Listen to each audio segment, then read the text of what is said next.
ओम नमः शिवाय। आज से हम शिव पुराण शुरू करने जा रहे हैं। यह शिव पुराण उन सभी लोगों के लिए है जो किसी कारणवश पढ़ने में सक्षम नहीं है। तो आइए शिव पुराण शुरू करते हैं।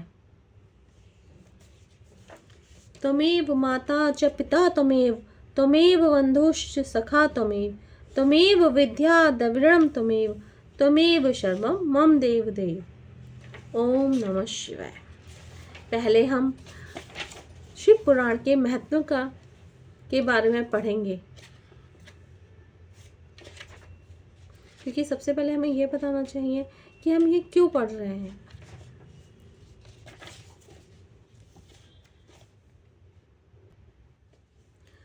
श्री शौनक जी ने पूछा, महाज्ञानी सूत जी, आप संपूर्ण सिद्धांतों के ज्ञाता हैं। प्रभु, मुझसे पुराणों की कथाओं के सारत तत्व का विशेष रूप से वर्णन कीजिए। ज्ञान और वैराग्य सहित भक्ति से प्राप्त होने वाले विवेक की वृद्धि कैसे होती है, तथा साधु पुरुष किस प्रकार अपने काम क्रोध आदि मानसिक विकारों का निवारण करते हैं। इस घोर कलिका काल में जीव प्राय आसुर स्वभाव के हो गए हैं। उस जीव समुदाय को शुद्ध देवी संपत्ति से युक्त बनाने के लिए सर्वश्रेष्ठ उपाय क्या है? आप इस समय मुझे ऐसा कोई शाश्वत साधन बताइए जो कल्याणकारी वस्तुओं में भी सबसे उत्कृष्ट एवं परम मंगलकारी हो, तथा पवित्र करने वाले उपायों में भी सर्वोत्तम पवित्र कारक उपाय हो।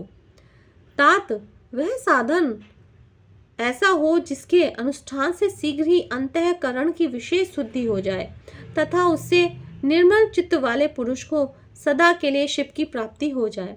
श्री सूत जी ने कहा, मुनि श्रेष्ठ शौनक, तुम धन्य हो, क्योंकि तुम्हारे हृदय में पुराण कथा सुनने का विशेष प्रेम एवं लालसा है। इसलिए मैं शुद्ध बुद्धि से विचार कर तुमसे परम उत्तम शास्त्र का वर्णन करता हूँ।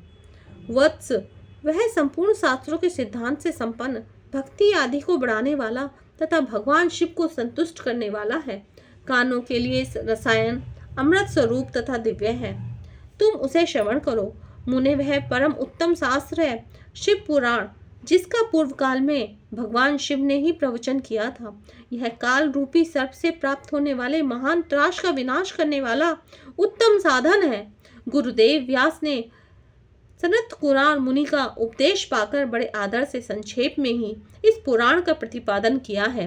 इस पुराण के प्रणयन का उद्देश्य है कलयुग में उत्पन्न होने वाले मनुष्य के परम हित का साधन। यह शिव पुराण परम उत्तम शास्त्र है। इसे इस भूतल पर भगवान शिव का वर्णमय स्वरूप समझना चाहिए और सब प्रकार से इसका सेवन करना चाहिए।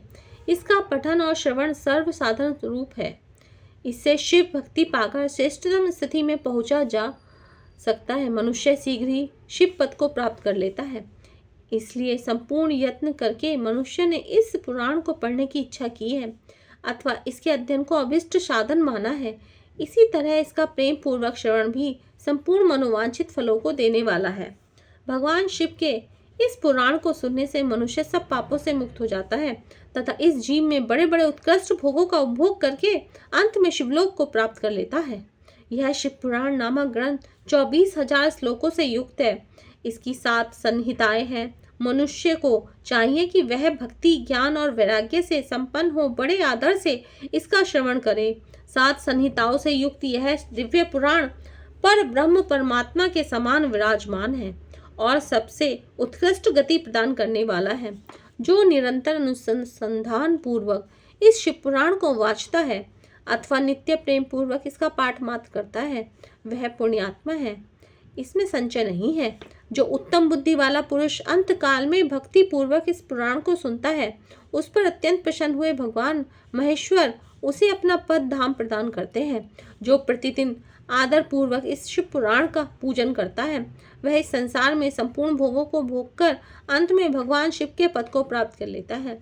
जो प्रतिदिन आलस्य रहित हो रेशमी वस्त्र आदि के वेस्टर्न से इस शिव पुराण का सत्कार करता है, वह सदा सुखी होता है।